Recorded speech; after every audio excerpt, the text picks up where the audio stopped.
Teman-teman, kalau panjenengan semuanya atau saudara-saudara semuanya, kalau suruh khotbah itu mendingan jangan mau kalau nggak punya dasar pendidikan dari pesantren. Nanti malah khotbahnya temanya nggak jelas, nggak enak gitu loh didengar.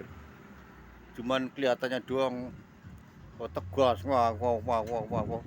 Tapi maknanya tuh nggak jelas gitu loh.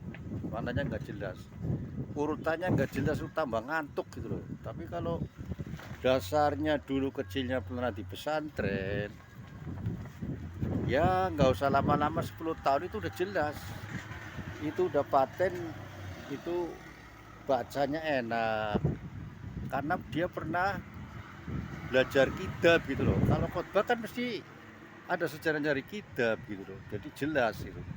Kalau memang nggak bisa, mendingan bilang nggak bisa, jangan gagah-gagahan supaya orang dianggap nggak bakalan situ dianggap ustad, karena ustad itu referensinya, dasarnya punya dasar pernah mondok minimal 10 tahun. Jadi khotbahnya enak didengar, nggak ngantuk, temanya enak, itu jelas karena dia dibaca itu punya sejarah, ada kitabnya, urutannya jelas.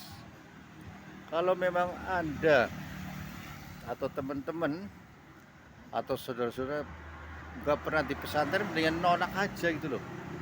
Jadi suasananya enak kalau jumuatan, didengerin enak, nggak aduh, nggak ngebleng gitu loh, pada ngantuk akhirnya kan. Bukan salahnya jamaahnya, yang salahnya khotbahnya itu nggak punya dasar pendidikan pesantren.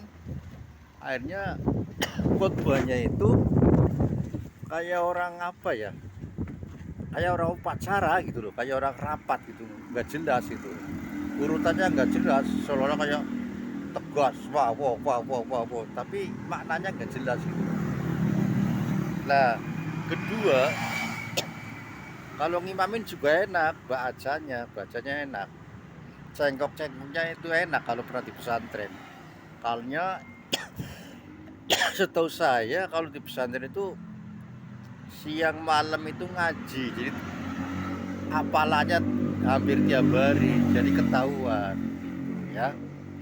Bukannya saya sok ngungguruin, saya kan kadang-kadang sering jumatan, khotbahnya kok nggak enak, bikin ngantuk, tapi kok itu aja yang khotbah.